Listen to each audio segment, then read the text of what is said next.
the closer you get to them and you really start to get into their heads, the more you realize you haven't pinned them down. You can't put them in a box. You don't really understand them. You get this sense of strangeness and otherness and things that don't add up in terms of the filter of our 21st century Western mind.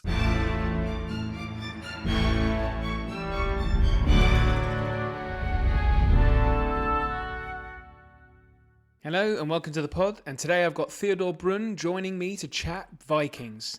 Theo is the author of A Savage Moon, part of his Wanderer Chronicles, and we'll be discussing the Vikings, their travels and the relationship with the Byzantine Empire in about the early 8th century AD. Now, dear listeners, we were talking just as the sycamore tree on Hadrian's wall had been felled, which for those not aware was a stunningly picturesque shot which featured most famously in Kevin Costner's Robin Hood, Prince of Thieves.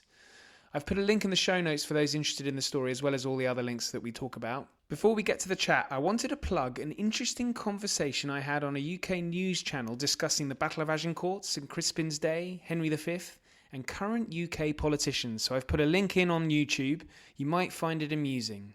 Coming up, I've got plenty of great history, Winston Churchill, female spies, and kings and queens of England, so please do share, rate and review. But until then, I'll hand you over to me and Theodore Brun talking the Vikings.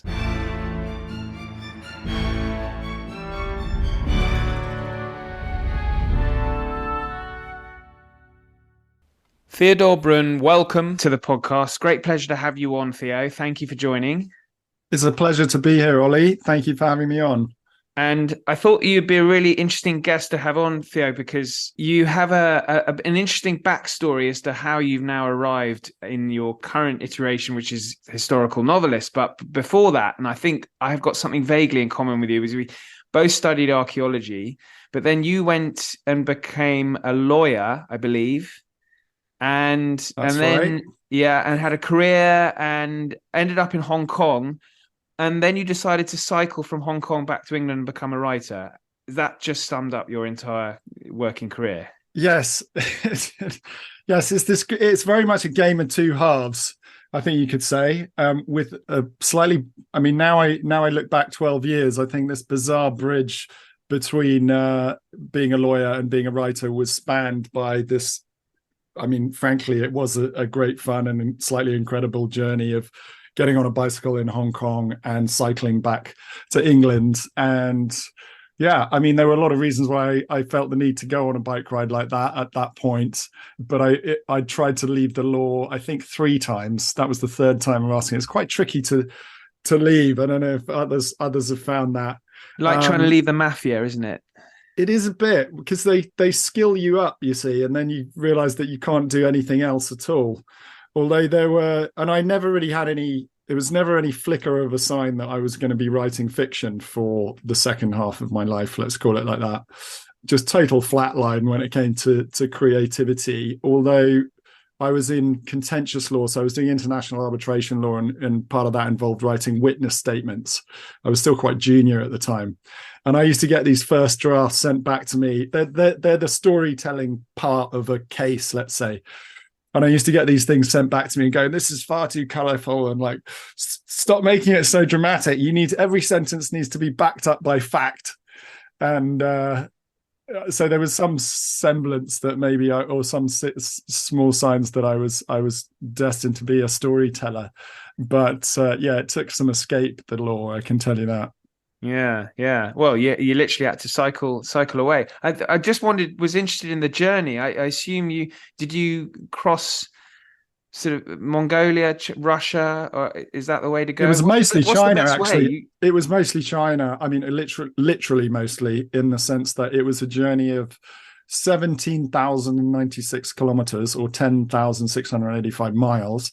Of those 17,000 kilometers, 7,000 is China. So to give you some sense of the scale of, it's like a continent. It's bigger than a continent in a sense.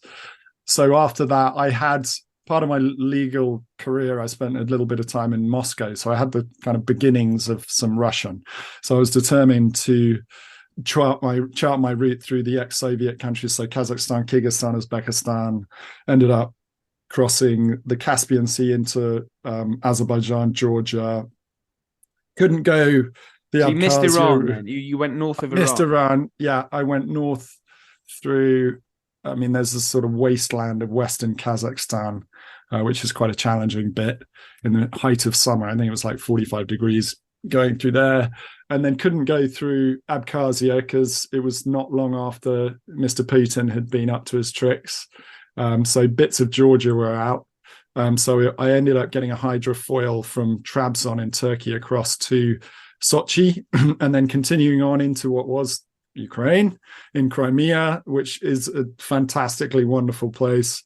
It really was one of the high points of the trip, actually. And just in terms of landscape and obviously people were friendly as well. And then continued on Ukraine, Slovakia, I think it was, and then sort of Austria and into the rest of Western Europe.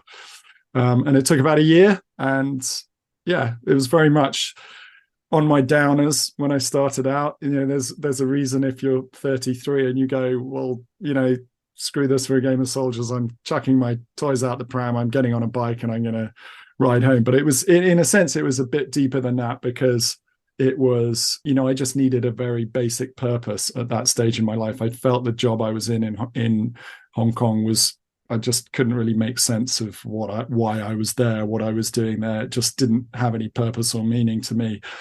But I had this idea for this series of novels, not being a novelist at the time or even any kind of storyteller at the time. But I thought all these pieces are coming together in my head that are forming some kind of story. I almost felt like I owed it to honor to that, to kind of honor it by trying to tell this story.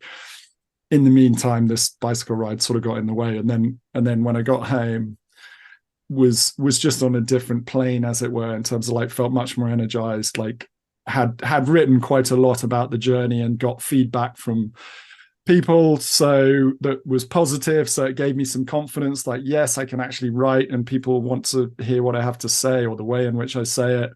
And were you constructing the yeah. story whilst you were cycling? Did the plot come together? Well, because you got how many? It took you a year.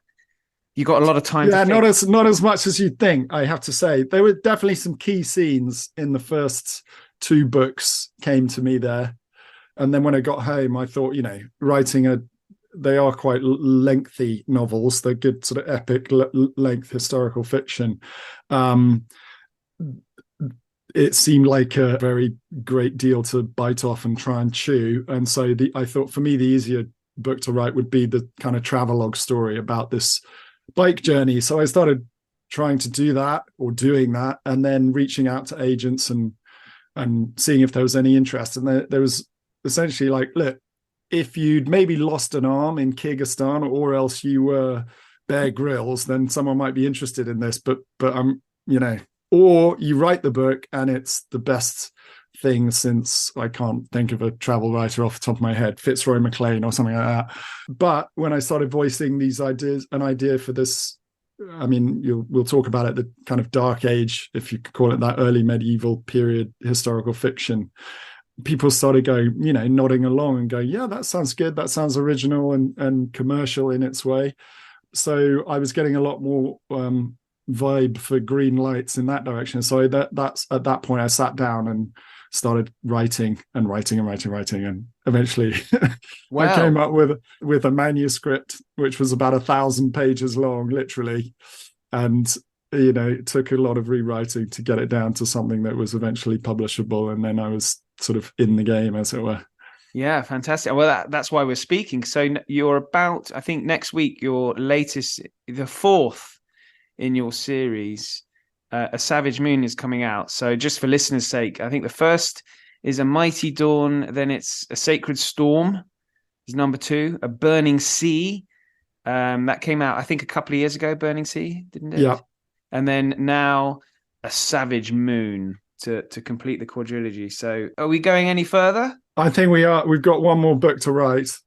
I always envisaged it as 5, actually. Whether I get to write it, I don't know. Well, I will have to at some point, but I'm not exactly sure how things progress from this point on with publishing contracts and all the rest of it. But yeah, the story is not over.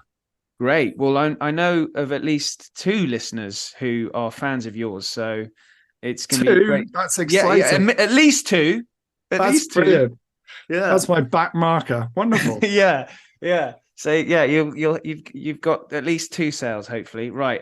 So for the sake of the dear listeners, talk about the history behind, but we should really introduce your hero of the story, and Yeah. I should also just talk about what period it is, because I had a novelist on a couple of weeks ago talking about the Dark Ages, and I know this is the Dark Ages, and this was the early Dark Ages. I know I got told off for even calling them the Dark Ages, early Yeah, medieval period. for me, it's a bit of a concession to even use that term because it's not, people don't like it doesn't really hold water as a term, I would say. But Fair enough, right? That's the when second you start spelling saying it to in a commercial sense, like people get it, they go, oh, okay, it's early on in the medieval period, or somewhere between Romans and 1066, that sort of vibe. Yeah, yeah, exactly. Yeah, that was very much. Well, I feel like I know a little bit more now, so I should be saying early medieval. So I'll just have to train myself there. So forgive me for that. But so we got your hero, and we're talking 8th century, aren't we? Yes, early 8th century. And in fact, the peg that defined all of that was when I first started getting the ideas, if you can call it that, like sort of downloads, as it were, was in the figure that introduced me to the whole thing was this guy who actually does feature in this fourth book, A Savage Moon. He's an English missionary who ended up being St. Boniface. So he ended up being the apostle to the Germans, was how he's known. I think he's patron saint of Germany, in fact. But he was a kind of vehicle into this period, and then I read a little bit around his life, and then started seeing the real event that I thought, oh, maybe there's a story here, was this invasion slash raid of the Moors, or the Muslim armies and Muslim expansion into the Iberian Peninsula, and then this raid that takes place in 732 AD to within 100 kilometers of Paris at the Battle of Tours. And we're talking about the Franks on the Christian side, if you call it that, or the European side, were led by Charles Martel. And in some versions of history, it's a little bit that it's a point of argument between historians, like whether this was really a decisive moment where the onrush of Islam was sort of stopped, the high water mark, and then pushed back, and therefore Charles Martel becomes this kind of, quote, savior of Europe. At least that was how his dynasty, the history that was immediately told of him, was sort of characterized him like that. I was trying to climax some kind of story towards that event. Just decisive. on that, Theo. Sorry for interrupting. The Battle of Tours, I think, is also known as in France. Do they call it the Battle of Poitiers as well? Yeah, they do. Right, not to be confused by that. We had Gordon Corrigan on recently talking about the later Battle of Poitiers. Oh, what, the much later one? Yeah, so the French get very upset. So hopefully I can regain some French followers now. Yeah. It's known as both. I call it the Battle of Tours, I suppose, because that's probably the first name I came to it under. But yes, it's somewhere in that part of France anyway, sort of mid to north central area. And not a lot is known about that battle. But to be honest, I am nowhere near that in terms of my own timeline. So I in terms of structuring the whole series, as it were, there were these things going on. There was a lot going on. The sort of Christian Franks, the paganism of more northern Saxon Europe, the Scandies, and then this kind of onrush of Islam as well. So the figure that came to my mind, the protagonist, is this fictional warrior of the North who, and the first book is really his kind of coming of age story. So there was always this idea of this protagonist. He ends up being a sort of physically broken man, like he's got a limp, a permanent injury to he's impaired, as it were, as a heroic figure.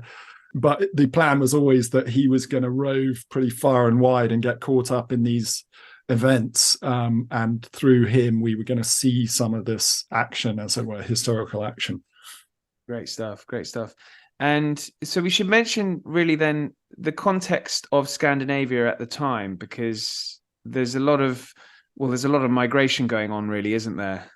I would describe it as the dawn before the Viking Age. Having read books of the go-to scholar in this area is Neil Price, who if you haven't had in this podcast, you definitely should get him because he's a great talker on this area. He wrote a piece for us. Is it the Children of Ashenelm? His yes, recent history is fantastic. Yes, exactly. That's fantastic. And he's very much how to get into the Viking mentality. And in fact, he would probably say that the hard and fast definitions of when the Viking Age began are essentially constructions. They're not. There were trends going on in which there was social disruption and such, and in that raiding probably began around the Baltic between different little polities and kingdoms and what have you around that area before they then start spilling out to the west, and then and from English term or British terms as it were, we enter the kind of classic Viking age at the end of the 8th century. So in terms of material culture and belief systems and all of that, I think it's pretty similar. The early Viking Age would be exactly the same kind of culture as that which I was focusing on. And also my degree was in archaeology, and I'd done Scandinavian archaeology as a feature of a couple of papers on that. So had all that kind of latent familiarity with the material culture.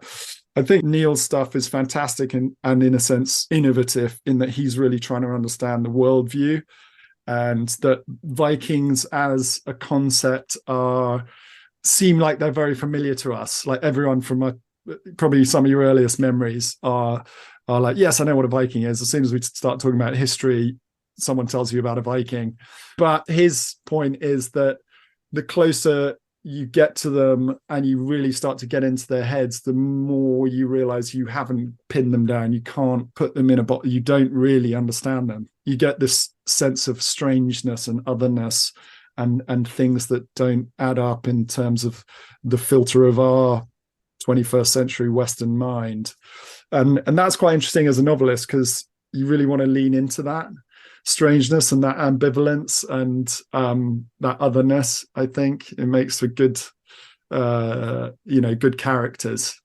Just exploring that then, because I guess religion being a guiding light at the time as opposed to the life we all lead today, presumably because the Vikings they haven't turned to Christianity. How much of a challenge do you find it? I know you have Viking blood yourself, but I'm not suggesting you're praying to Odin every night. But how do you get into the mindset of someone who is, as you say, they're quite alien? It is a belief system one wouldn't recognize today. I think it's to do with the supernatural and to do with the boundaries. Just the word supernatural implies there's the natural and then there's the supernatural, and there's a boundary between them. And what's clear, I think, from the Viking mindset is that these boundaries that we define in quite hard terms are very fluid. So the idea of nature and man, like a lot of the stories from that period refer to shape-shifting characters, between animals and humans. And I'm not suggesting that we should believe that, but they believed that. And so you've got to kind of get in the mindset of loosening up the idea of what's possible and what's not. And so there is this interesting sort of stools between history and fantasy, and how do you define a novel that's trying to explore this area and take their own belief system quite seriously, and not just overlay it our 21st century skepticism to like none of this could really happen, or witchcraft is just not something that we want to take seriously now. In a sense, it's fun because everything is to play for.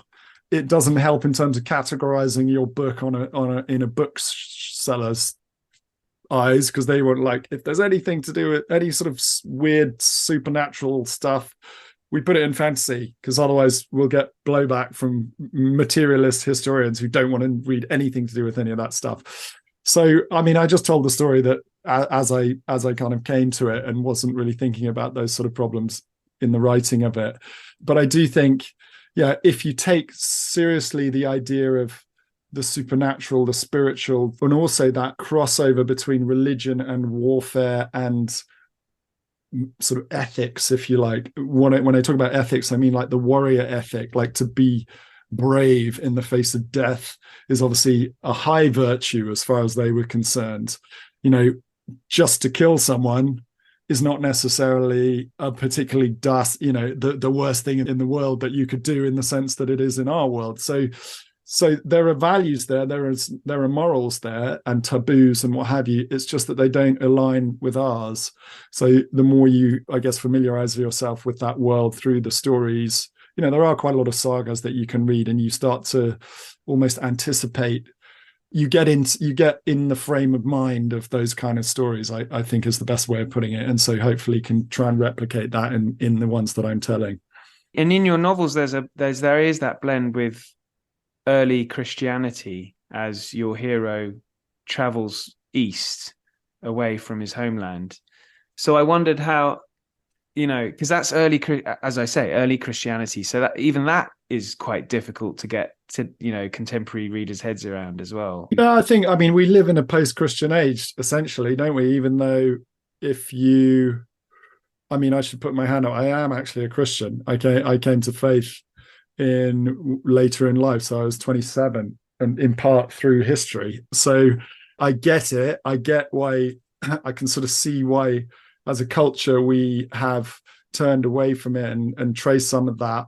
But I also can see the other side of like the plausibility and the some of the reason behind it. And it's very easy to make sweeping characterizations about religion, particularly if it's not something that you want to have anything to do with.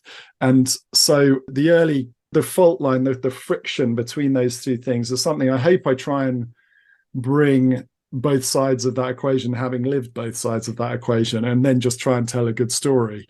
So I'm trying to bring the full force of maybe the reality of what it is to be a pagan where you never heard of this stuff ever, and the plausibility of like, or the genuineness of faith of someone who's motivated and feels like he's kind of got a God-given purpose to go out there into the wilds of these kind of wild and unknown places and try and represent the word of God, or however you would characterize it.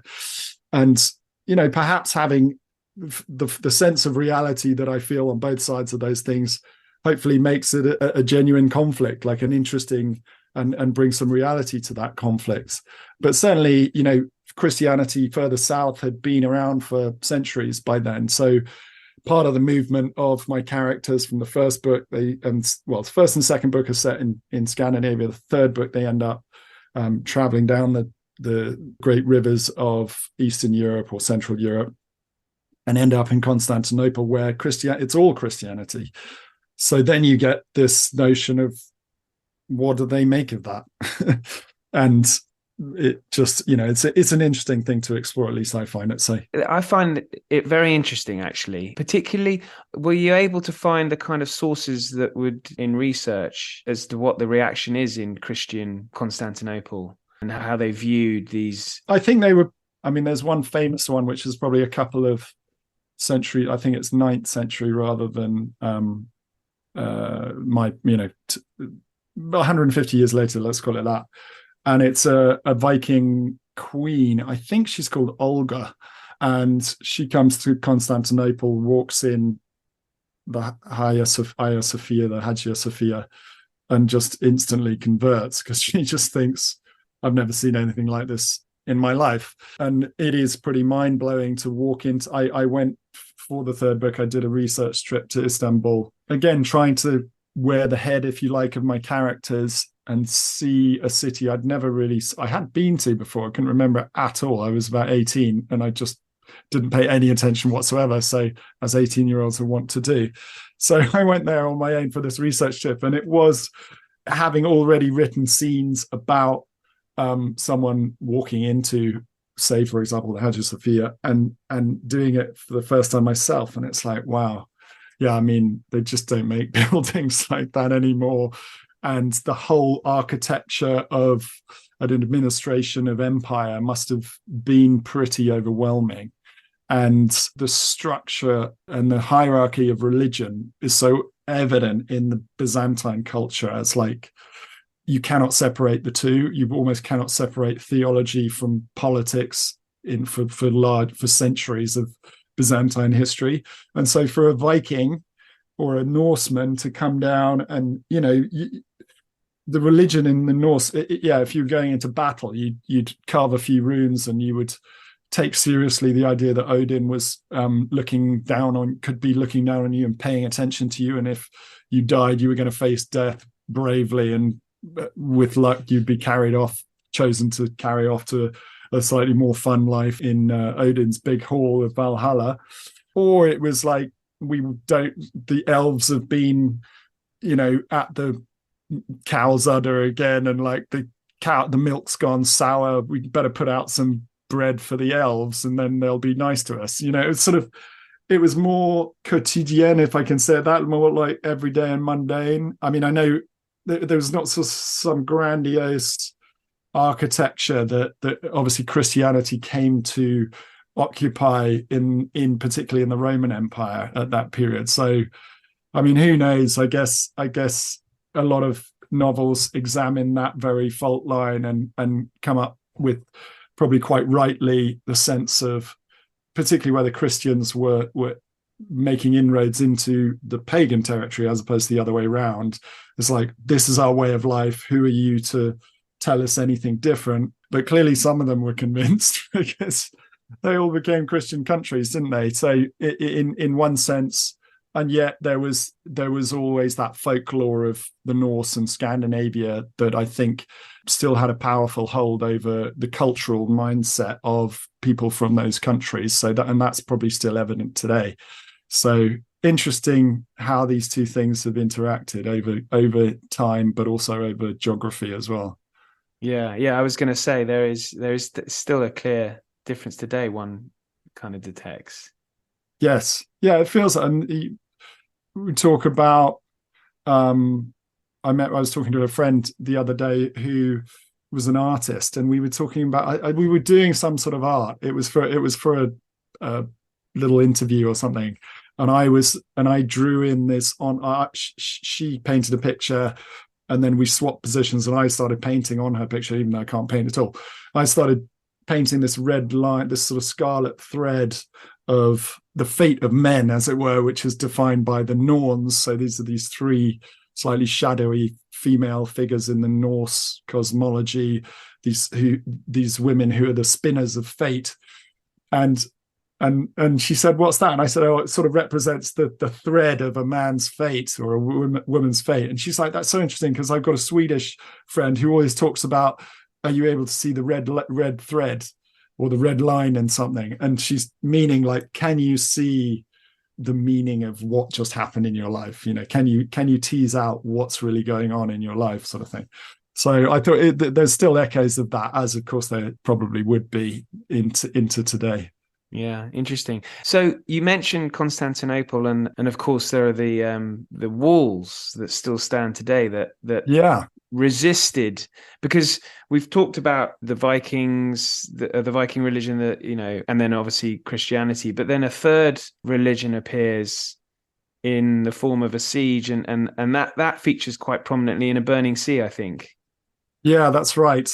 And in fact, that was another of the great moments of that trip, that research trip to Istanbul, was walking the walls of Theodosius. And they were constructed in the 4th century. And they really are, even now. I mean, I saw the picture that you had sent for an article you'd written for us.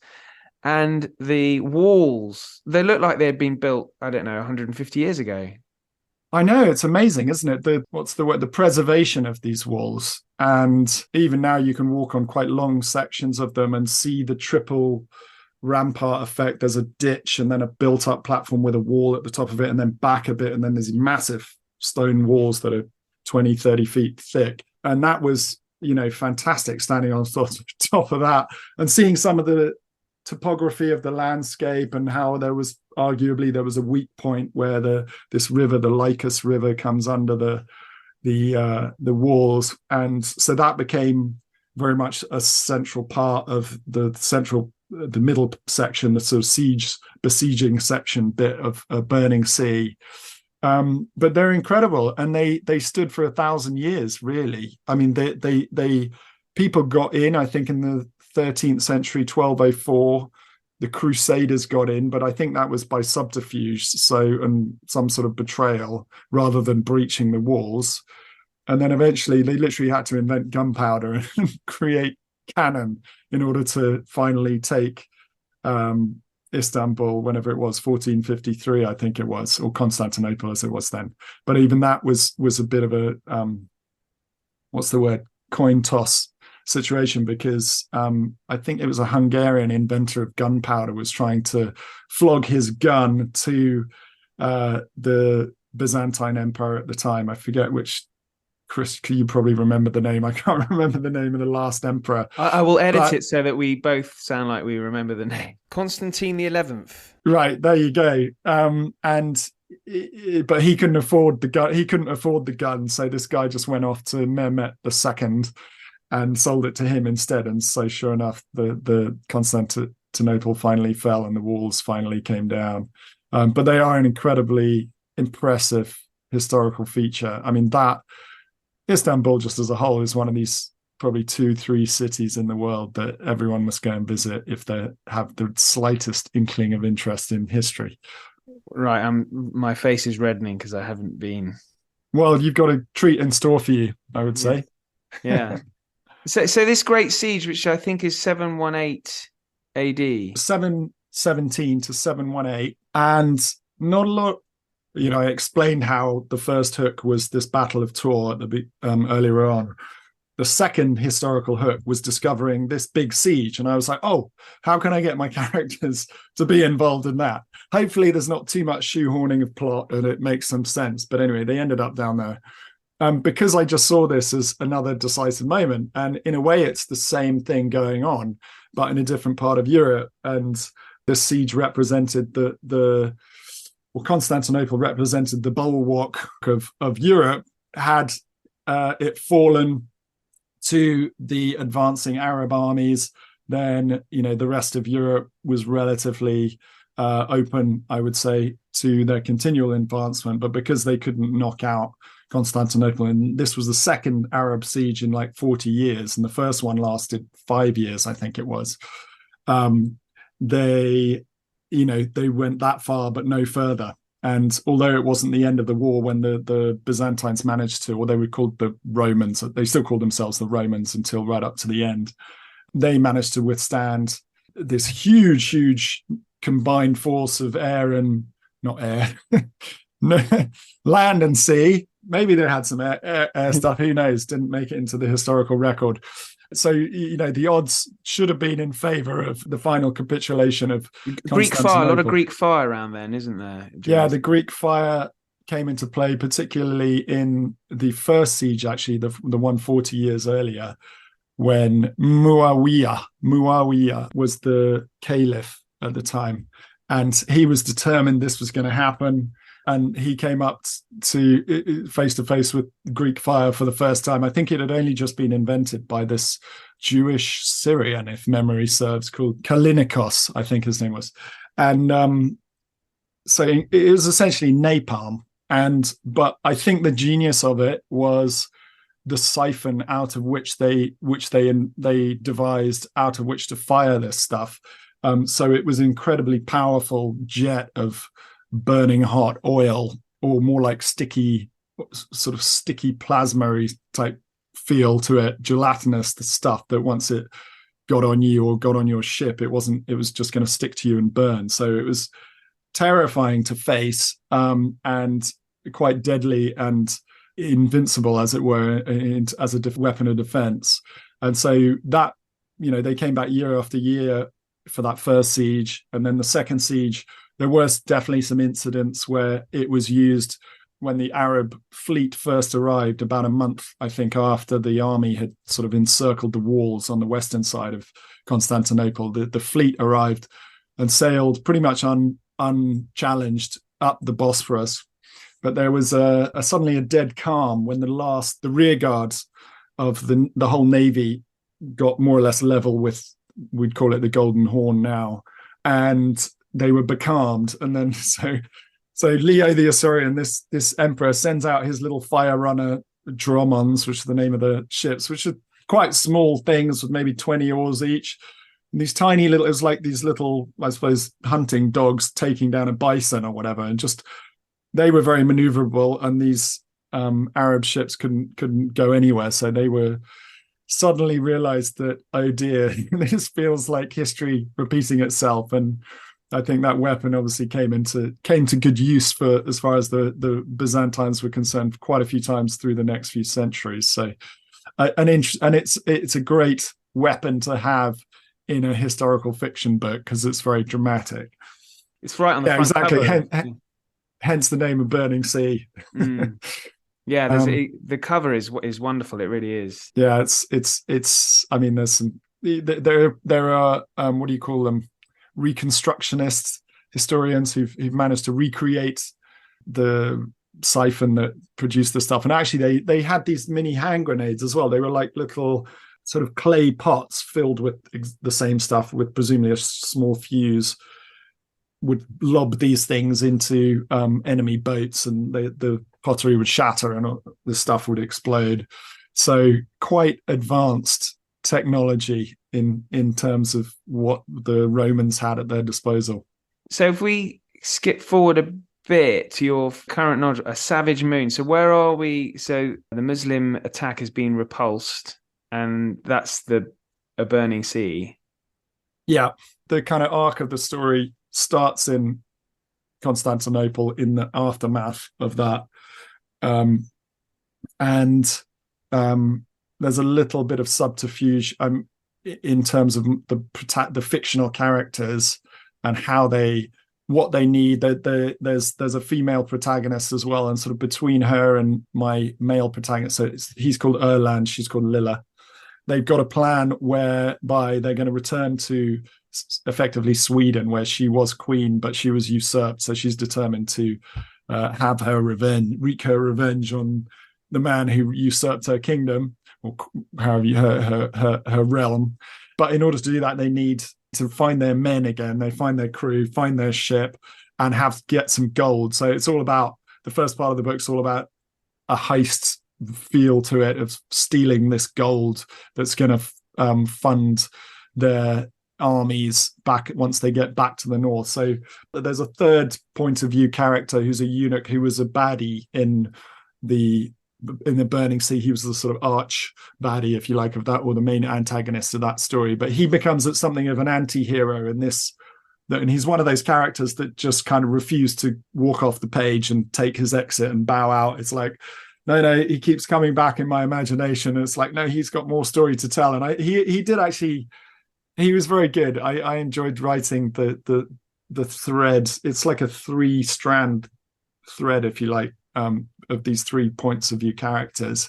So he ends up in Rome and then traveling these old pilgrim routes for various reasons. He's basically trying to get away because he's a wanted man in the empire, and gets in his own scrape. So we see quite a lot of Rome, and then he travels north over the Alps and into the Rhinelands. And then meanwhile, Erland and Lilla, they end up sailing back, but they get stranded at Storm. Anyway, I won't give away the plot, but they get their plans go awry. They end up in Francia, or Francia, the land of the Franks, which is where we are in the where the Merovingian kings were still in power.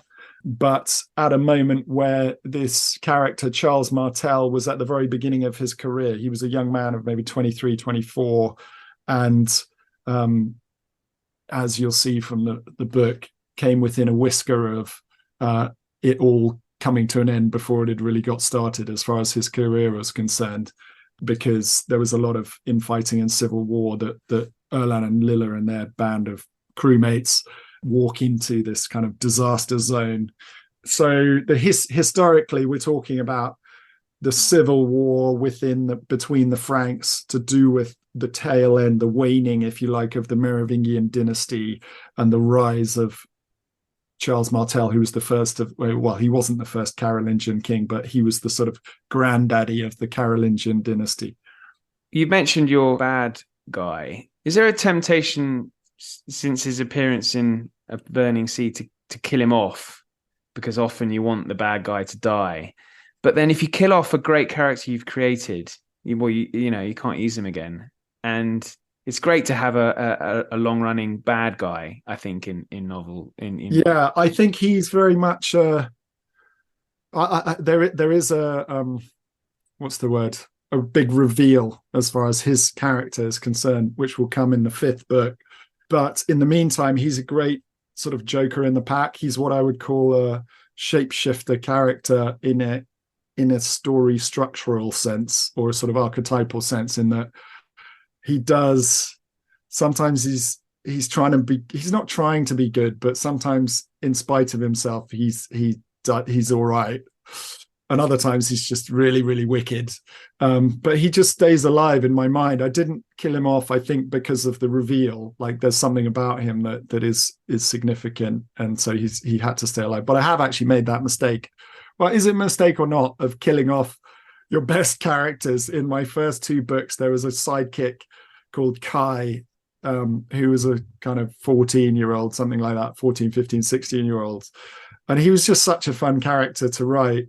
And he did have a very dramatic, very moving exit, but the 3rd book was definitely harder to write for the lack of him.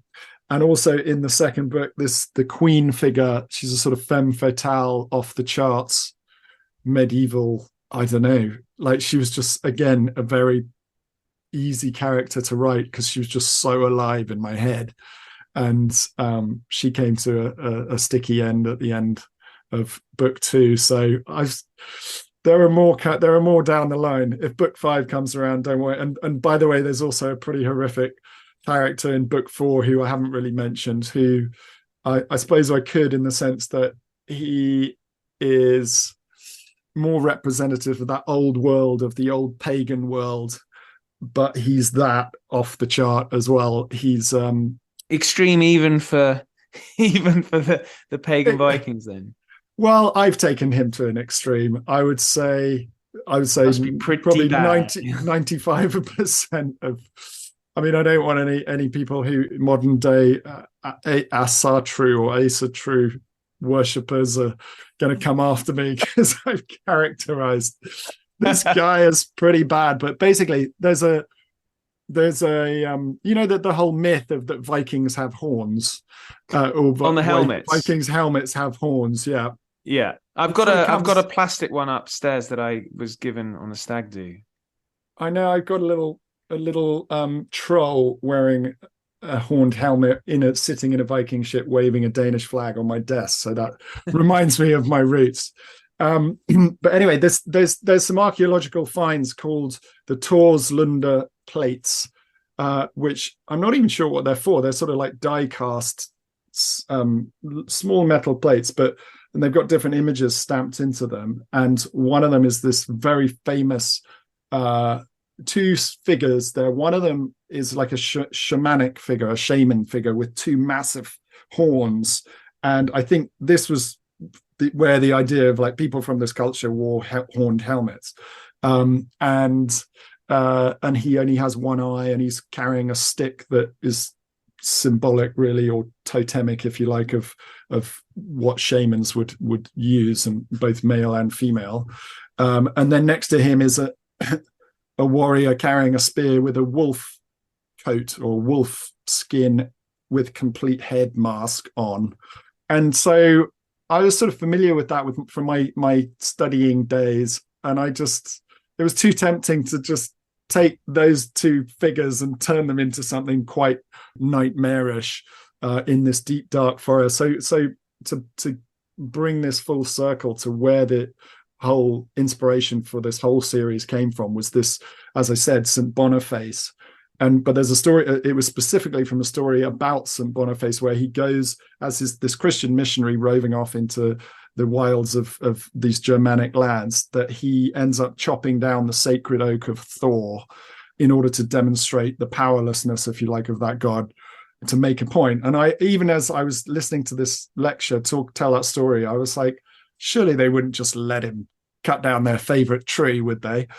And already I was seeing in my head this slightly kind of Black Sabbath-y scene with fiery torches and shadowy figures and all that.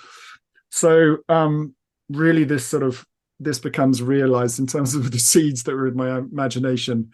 We give full vent to those in the latter part of this book, and this character, this shaman character, occupies a very prominent role as the kind of arch baddie that has to be overcome.